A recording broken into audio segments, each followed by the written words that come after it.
A note of warning. This podcast explores graphic and disturbing stories and includes strong language. It therefore may not be suitable for our young listeners or other folks who may find it disturbing.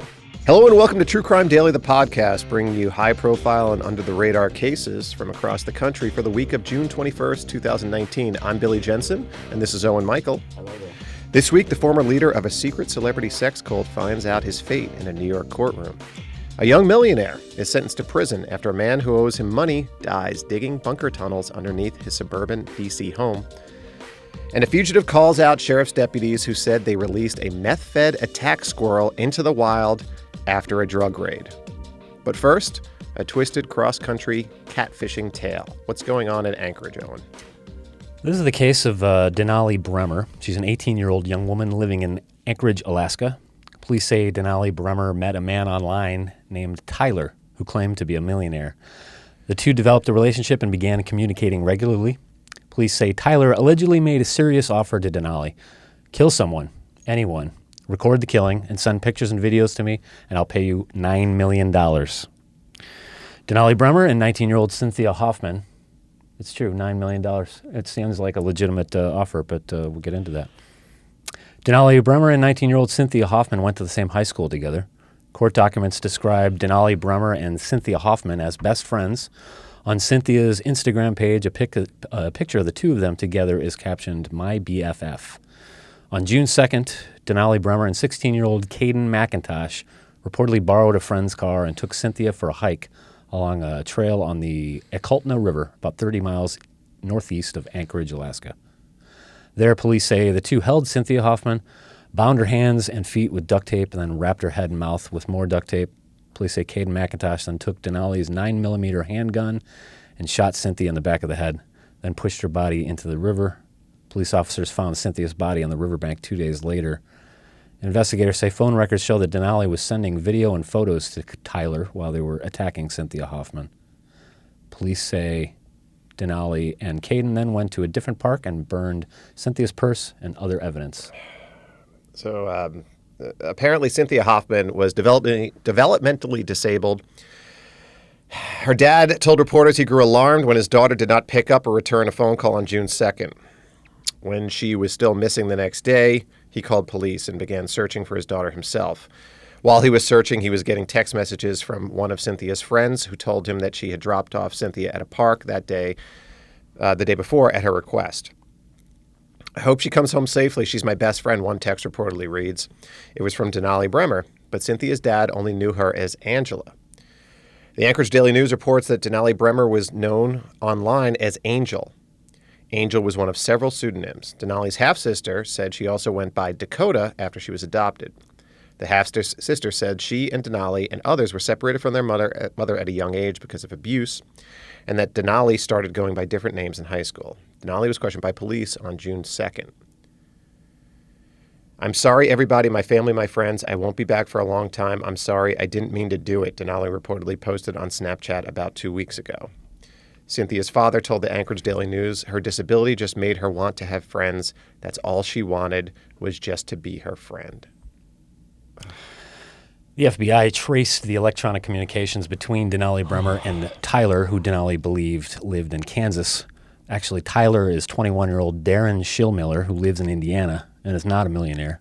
It wasn't even his picture that she had been interacting with. Schillmiller allegedly orchestrated the crimes from his home in New Salisbury, Indiana, a small town of about 600 people, 30 miles away from the Kentucky border. Federal prosecutors say in addition to the request for murder, Schillmiller also had asked Denali to sexually assault an 8 or 9-year-old and a 15-year-old and to send videos of these events. Denali admitted to authorities she did both things. Only video of the assault on the 15-year-old has been recovered, authorities say. It was reportedly in plain view, according to police, as they were searching her phone looking for evidence in Cynthia Hoffman's murder. After learning she had been catfished is when Denali Bremmer allegedly confessed that she had been recruited by Tyler and told investigators he had asked her to sexually assault children, allegedly giving her specific directions in the assaults. Schillmiller was arrested within 36 hours of investigators figuring out who he is. He will be extradited to face charges in Alaska. After Cynthia Hoffman was killed, police say Schillmiller, as Tyler, texted Denali saying, quotes, "I wish I never made a deal with you in the first place. We can meet, but once I see a cop, I'm telling him or her that I made you rape people and killed Cece. Cece was Cynthia Hoffman's nickname. Wow. So, you know what this reminds me of, this case, is the, remember the case, I believe it was a fast food or maybe it was a retail shop where a guy was on the phone telling the manager that he had to... It's a famous case, right. He had to strip search employees and was basically like directing them to do that. Obviously, that, as horrific as that was, this takes it to a whole nother level. And there will be a movie made about this. No doubt. It's got a lot of the elements. It reminded me of the Slender Man murders as well, the Wisconsin situation where the two girls basically were suggested to kill one of their friends, who also one of the friends happened to be developmentally disabled as well. But this is somebody with clearly a little bit of leadership issues or something along those lines that is willing to follow stuff like this. And I mean, Slenderman was so much more tricky because it wasn't. They didn't think they were going to get anything out of it. I mean, this was, I'm going to get $9 million by doing this. And it tells you something that 2019, even an 18-year-old would believe that A, meeting anybody online is sort of sincere, and B, that $9 million, which A is kind of a random amount, and B, like, yes, I'm just so filthy rich that I will give you some stranger. It is what it is. We've all been teenagers. And it's not only that; it's that she got other people into this conspiracy. So Denali Bremmer has been charged with first-degree murder, conspiracy to commit murder, second-degree murder, and solicitation to commit murder.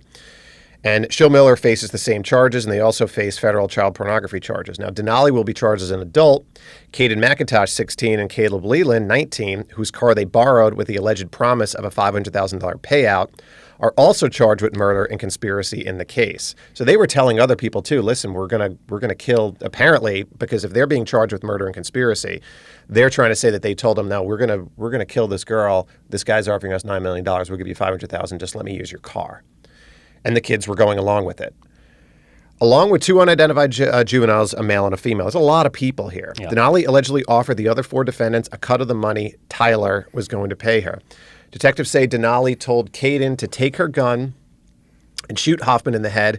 Caden has reportedly told jail visitors that it was all Denali's idea and that Denali had actually pulled the trigger. Cynthia Hoffman's father spoke out at a memorial service for his daughter.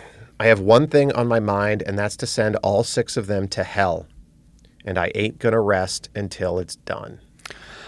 Yeah, it's all the elements there are awful. And on top of that, it's just heartbreaking that, as he says, this poor girl just wanted, she wanted to be friends, and she knew a cool older girl, knew a cool other girl from school, and thought they were being friends. Yeah. And this person allegedly took advantage of that situation. And then it's just the sort of the mentality of one person telling you $9 million if we kill somebody, and then getting 4 or 5 other people to, and nobody sends up that red flag and calls the police or says stop.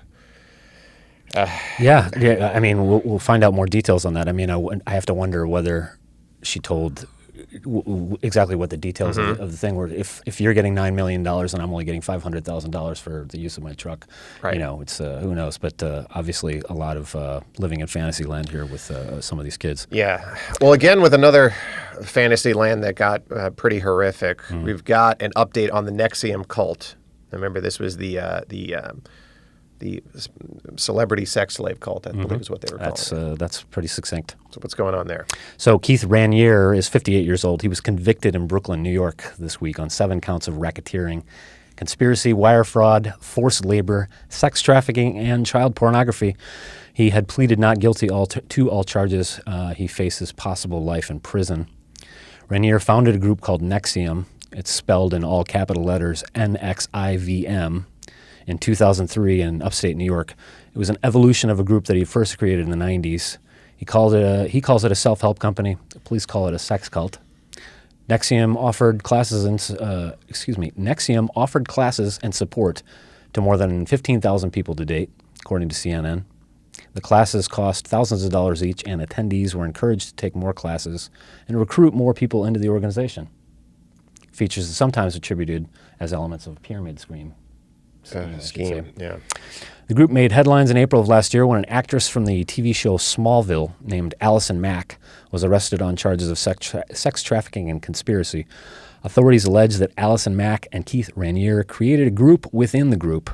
A female mentorship program is what they called it. A secret society that they called The Vow. And Allison Mack, I believe, played a journalist.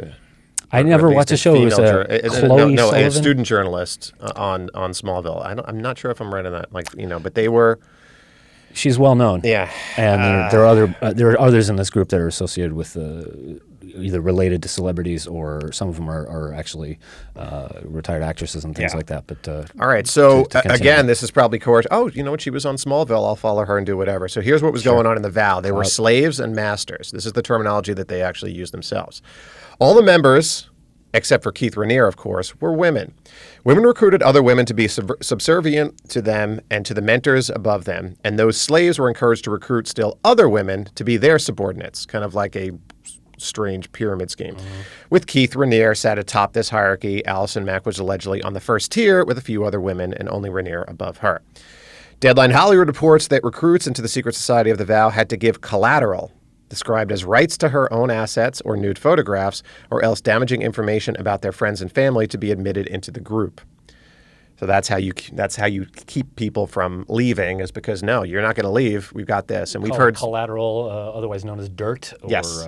Blackmail material. And there's been other high-profile religions or cults that might do this as well. High-status women were targeted for recruitment by the group, prosecutors said. Many of the so-called slaves were also required to be branded with a cauterizing pen on the bikini line, while the recruit would be held down while naked by other slaves. The brand was a logo of Keith Raniere's initials.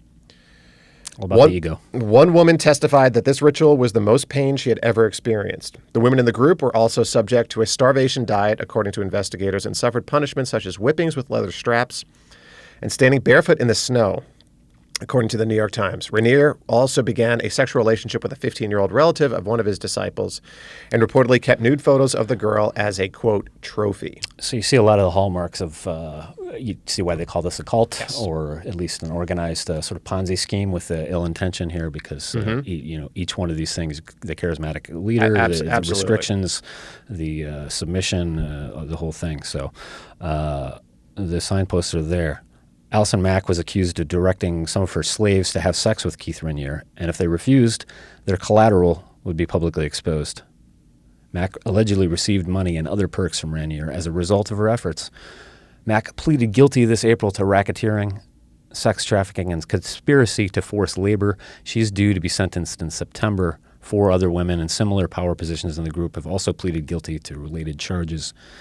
In 2017, as stories emerged about the group within the group, Keith Raniere moved to Mexico near Puerto Vallarta. Raniere had planned a big meeting for his first-line masters, as they call themselves, including Allison Mack, at this gated property. It's basically a gated luxury community outside Puerto Vallarta. But in March of 2018, Mexican police raided the property after sex trafficking charges against Raniere were brought in the United States. Reports at the time noted that as police left with Raniere, some of his followers, some of these women literally chased the police vehicles down the dirt road in an attempt to rescue this man. Trial saw about 6 weeks of testimony from members of the group. Keith Raniere faces possible life in prison at his sentencing in September. Former NXIVM members reportedly stood up and applauded in the courtroom when Raniere's verdict was announced Wednesday. Yeah, hang on a second. I'm just looking up Chloe Sullivan. Yeah. Here, and I'm going to read this straight from Wikipedia. Go on.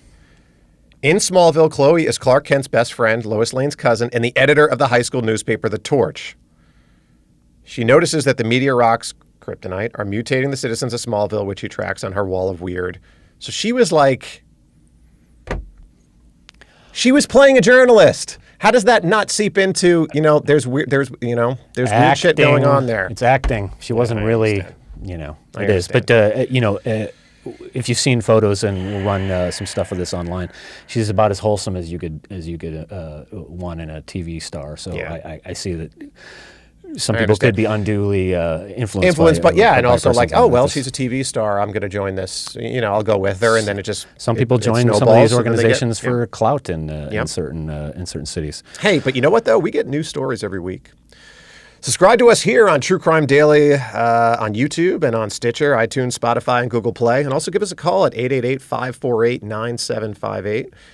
Share your comments or questions, and we'll run them here on the air and answer them. Add your voice to the conversation. We got a couple this week. I don't think they were suitable for air. No, but we did get some good tips. So thank you, and keep the calls coming. And keep the calls coming. And the calls, by the way, go straight to our email. So no matter where we are, we can actually listen to them straight off of the email. And some of them are interesting. So keep it up, people. We want to hear from you. Yeah. So now we're going to go down to the Bethesda tunnels with Danielle Beckwith. Danielle Beckwith is 28 years old and a millionaire stock trader. Mm-hmm. He's also an accomplished computer engineer and renowned hacker who has spoken at industry security conferences like DEF CON and ShmooCon, reportedly speaking at one conference wearing a fire-resistant suit and mask for anonymity. He was arrested in college accused of hacking students' email accounts and at least one professor and keylogging computers in a student lab in 2012. He got 2 years probation and had to pay about $24,000 in fees and restitution. But he went on to make money in the stock market and relocated. Now, Danielle Beckwith is also extremely concerned about a potential North Korean nuclear strike on Washington, D.C. Mm-hmm. Underneath his fairly modest suburban home, he began construction of a tunnel, a system of bunkers, in case his fears were realized, and he wanted to keep it all a secret. As one does. Askia Kafra died under the house after an electrical fire started in September 2017, caused, prosecutors said, by narrow, maze-like hoarder conditions throughout the house and faulty electrical wiring caused by daisy chains of electrical cords, extension cords, and power strips. Kafra's body was found naked and charred in the basement. Danielle Beckwith was charged with second-degree murder and involuntary manslaughter, and he stood trial over the last 2 weeks. So Beckwith was a little either hyper-aware or paranoid, depending on your stance on the issue here. Beckwith had tried to get other men to do the physical labor of digging the tunnels that he had designed. His demands for operational security during the project, including making them wear blackout goggles en route to the undisclosed location of his house, put them off. As it should. It seems like a red flag. Just want to get some day labor and jump in the truck, boys. But wear this first. Until Danielle Beckwith met Askia Kafra online and then in person in 2016, Kafra was looking for funding to start up his, quote, stealth mode private financial securities company that he was looking to begin. Beckwith gave him the money. Reports are between about $3,000 and $6,000. So while Kafra worked on his business, he also devoted days at a time to coming over to Beckwith's house, blindfolded, to dig tunnels underground for $150 per day to pay back the money. WUSA 9 has in-depth and vivid reporting on this whole case. I encourage you to go check it out. They report Kafra was within a week away from clearing his debts when he died. There were about 200 feet of tunnels branching down 2 stories deep that had been dug underneath the house. That's impressive. That's a lot. It is. That's a lot of digging. If you've ever tried to dig a hole, my dad would always say that when we were watching like mob movies. You know, be like, like Goodfellas. Like when De Niro's like, you're going to dig the hole. And he's like, have you ever tried to dig a hole, especially like a hole for a body? And I was like, Dad, what are you talking about? He's like, just try to dig a hole. It takes a long time. I don't think he ever buried anybody, but just... I was always impressed and thought it was really cool on the show Hogan's Heroes because they had this elaborate underground system. But, when you think about the logistics of something like that, it's... think about how one much... guy. You always hear about, and I've studied a lot of bank robbers, particularly around here in Los Angeles, and some of the bank robberies that they did, where you have to create an infrastructure first, so the tunnel doesn't fall in on you. Doing it with they had 6 or 7 guys. Doing it with one guy, it's quite a project. Who apparently is just wants to start some security thing with $3,000 to $6,000, which seems like such a small amount of money. Yeah, I mean, he may have thought he had a great deal here. It's even odder. Reports are that Askia Kafra would sometimes stay down underneath the house for days at a time underground digging. There was a mattress down below, and Beckwith would lower food and water down in a bucket as necessary to resupply him. He also provided a bucket for his other needs as well. Mm-hmm. Kafra was not allowed in the house. There was also internet access down below. So Caffrey used that to work on a startup business when he wasn't digging. So essentially, this guy's living down there days at a time, digging, and then, writing up business proposals or whatever on the internet. But even at his house, Beckwith used an internet spoofer, which forwards web traffic to disguise a phone or a computer's real-world location. Yeah. So this was designed, obviously, even there to keep it secret from where this man was doing his digging. So Copper had been under the house for several days straight on September 10th, 2017, when he messaged Daniel Beckwith that the lights had been out for hours. Then he messaged Beckwith that he saw smoke. And Beckwith said he was sleeping when the message came in. There were multiple calls and messages from Copper, court documents said. And hours later, Beckwith went downstairs and replaced an extension cord on a power strip. And WUSA 9 reports that Beckwith heard the carbon monoxide detector alarm at about 4 p.m., but ignored it, thinking it was a breaker beeping in the kitchen, he told police. Apparently something he was used to. Never ignore the carbon monoxide detector. I've seen this happen a bunch of times. Half an hour later, he checked and saw smoke coming up from below the kitchen. First responders later found Cafra steps away from an exit. This week, a judge sentenced Daniel Beckwith to 21 years in prison with all but 9 years suspended. So he'll do about a dozen. Beckwith's attorney told CNN this week this was a purely accidental fire, not a criminal act, and said Daniel Beckwith has already appealed the case. So I guess I'll do 9. All right. Yeah, it's tragic. I mean, especially when this guy is that close, but he was apparently so disoriented by every time he had entered these tunnels. He didn't know the layout of the house. And adding to that is stacks and stacks of newspapers and garbage and other detritus. And it's dark. Yeah. And there's smoke. Can't think of a worse way, or I can think of worse ways, but it's an awful, stupid way to die. But there's a little justice there. But yeah, I mean, it's just this guy was obviously taking advantage of this other guy. And also, that's what we've seen. I mean, this is what we've seen. We've got a pattern here in these stories. It's other people taking advantage of other people. That's all it is. I wonder how often, if this had gone off, you'd never even hear about this, and it sort of makes you wonder about your neighbors next door, particularly around maybe D.C. But who knows how many underground tunnels and stuff. If I was hiring somebody to dig tunnels underground, I'd be worried about running into somebody else's tunnels underground. I mean, there's a whole infrastructure that I'd be worried about. But so we've had this week we've had stories of people taking advantage of other people for awful purposes. Now we go to the meth attack squirrel. We're going to file this under Alabama man. As of this morning, law enforcement personnel are still searching for a 35-year-old Alabama man, Mickey Polk, wanted for possession of a controlled substance and drug paraphernalia and suspected of illegally carrying a firearm. Now, Limestone County officials, Sheriff's Office, received tips of illegal activity in an apartment in Piney Chapel, Alabama, about a half hour west of Huntsville, and specifically about a, quote, attack squirrel being held and fed methamphetamine there to keep it mean and aggressive. WHNT-TV in Alabama reports the squirrel was believed to have been trained to attack people. A search warrant led to the bust of the place, where deputies found meth, drug paraphernalia, body armor, ammunition, and a squirrel in a cage. They arrested 37-year-old Ronnie Reynolds at the location on drug charges and for loitering. Officers from local animal control responded, and Alabama Fish and Game officials confirmed that keeping a pet squirrel is illegal. FYI. There was not a safe way to test the squirrel for drugs, according to the sheriff's office, so they released it into the wild. The next day, Tuesday of this week, Mickey Polk, the original target of the search, streamed a Facebook Live video in response to the raid. And what did he say? Well, I'm imagining drug testing the squirrel. Boy, that's a concept.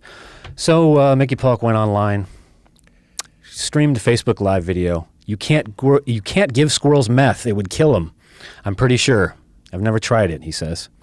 Polk then goes on to dispute some of the details of the search and charges against him. Polk, by the way, has been in jail 28 times previously on charges including burglary, robbery, domestic violence, and drug charges. Then he got back to the squirrel, which he promptly produced from his lap and shows to the camera. Quotes, "He's just a baby. He's only 10 and a half months old. He is an asshole. He's a mean motherfucker, no doubt. But he's not a trained attack squirrel. And he's not on meth. I'm pretty sure. I better not find out he's on meth anyway. I don't think he likes that shit."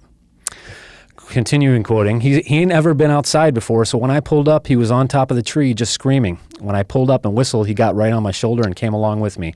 He also went on to accuse the law enforcement of basically attempted murder on this squirrel, since the squirrel had never been out of doors and he was left to his own fend for himself out in the wild. The public is safe, y'all, is what Mickey Polk told the community this week. A Limestone County Sheriff's spokesman told the Associated Press, "We don't actually know if he might even have two squirrels. It would just be speculation as to whether it's the same squirrel." Yeah. So, law enforcement, they have a point. Maybe this squirrel did get away and this guy has another one, or they just don't want to give any credence to this man's training regimen for his attack squirrel. Polk says he raised the squirrel, feeding it milk and keeping it indoors since it was a baby. The squirrel even uses a litter box. He did admit the squirrel had bitten people in the past, however. Polk has also reportedly kept a raccoon and a tarantula as pets in the past. The Washington Post reports Mickey Polk named this squirrel D's Nuts. Those were with Z's, by the way. Polk has reportedly left it with a licensed person who deals with squirrels and whatnot in Tennessee. He's reportedly arranging to surrender to authorities. We will, of course, update with results of the squirrel drug test, if there ever is one.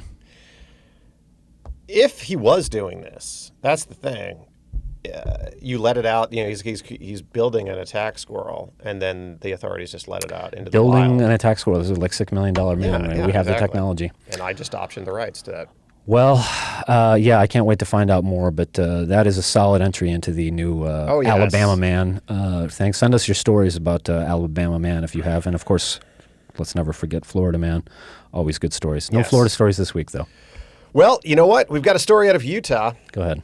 All right, Utah man, and we get comments. We get a lot of comments. We got the biggest true crime Facebook page. You should leave a comment on our Facebook page. There's a lot of people that like to talk to each other. True Crime Daily. A lot of it's a wholesome community. There's a lot of good stuff going on there on Facebook.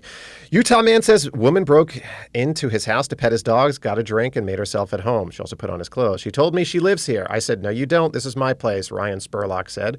Spurlock said the woman was even wearing his new clothes. I noticed the bag was there, and she was wearing them too, he said as he picked up the empty shopping bag from the counter. Now, Stephanie S. said, I like the one where the intruder cleaned the house. Why don't these people intrude into my home? Ariana C. said, so she's a wife? Ooh. Dustin F. said, some guys get it all. I can't even get a text back. Yeah, we've all been there, buddy. Yeah. Oh, man. There was a lot of stuff there. It seems to be a trend, though. We've been reporting at least several times over the last year about people breaking in and doing the dishes or petting the dog and doing different things, which is, it could be worse. It could be worse. We don't know what was going on there. We'll follow that story. You can follow it on True Crime Daily. We got another one, though. It's a little bit harsher. It's a little bit darker. College students accused of pulling duck from campus pond and beating it with a baseball bat. Following a party, Thomas Landon Grant and Jacob Fry allegedly beat the white Muscovy duck found on campus before putting it in a bag at a nearby apartment. One of the pair allegedly then beat the duck further in an attempt to, quote, put it out of its misery before dumping the animal in a wooded area. And we got probably about 800 comments on this. The kicker to that, too, is that that didn't kill the duck. Yeah. The coach came by later after hearing about this story and found the duck who was still suffering, and basically they euthanized the duck after the fact. So they can't even do that, right? Yeah, it was pretty bad. Maybelline S. Says, these pretty boys will have a lot of fun behind bars. Those folks like them pretty, like them. I have zero empathy for people that hurt animals. Because they are definitely capable of hurting humans. A lot of people brought up when, what happens when you start hurting animals. You see a lot of serial killers start with animals and then they move to people. Both ought to be, Patricia A. said both ought to be put in the ground the way the island folks prepare their Kahlua pig and roast those two with taro leaves on top. That's pretty specific. That's very specific. Yeah. So they tossed it in jail for this. Then it's interesting when you go on our Facebook page. Sometimes it gets political. Mateo P. said, so they tossed it in jail for this. Laughing my ass off. Humans kill tons of animals a day to eat. What a joke. Mallory O. said, yes to eat, not for entertainment. That's why dogfighting is illegal too.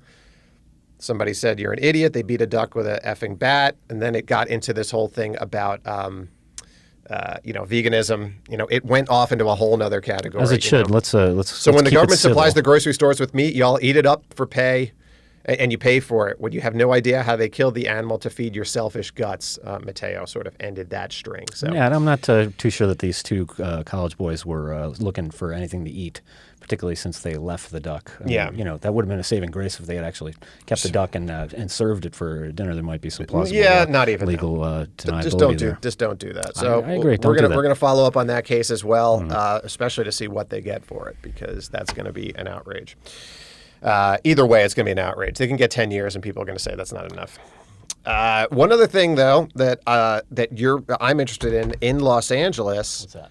Police are deploying a RoboCop to monitor public areas. Yes, down in Orange County, right? This device is Huntington Park. Right, so that's this device, it looks like R2-D2, but like a cone-shaped R2-D2. Yeah. And I remember staying in the right after Golden State Killer was caught. We flew up to Sacramento, and I'm outside. I'm in my hotel, and I'm watching what looks like a garbage can going around where the Sacramento Kings play. I'm like, what the hell is that? And then I had lunch with some of the guys that caught the Golden State Killer the next day, and it was like, yeah, that's our robot that's supposed to protect the area. They have one robot. The thing is pretty ridiculous. It moves along on wheels, and like you say, it's. I would say R2-D2 is graceful with his limbs compared to this thing. Well, if you ever watched the making of Star Wars, it wasn't very graceful. This looks like a garbage can moving along on invisible little wheels. The device is quote, an autonomous data machine that is meant to serve outdoors that will use 360-degree HD video footage to act as an extra set of eyes, that's a quote, and monitor areas such as parks, city buildings, and corridors where police might not have the time to consistently patrol. Carlos D. said, how about pay a person a living wage to monitor the parks?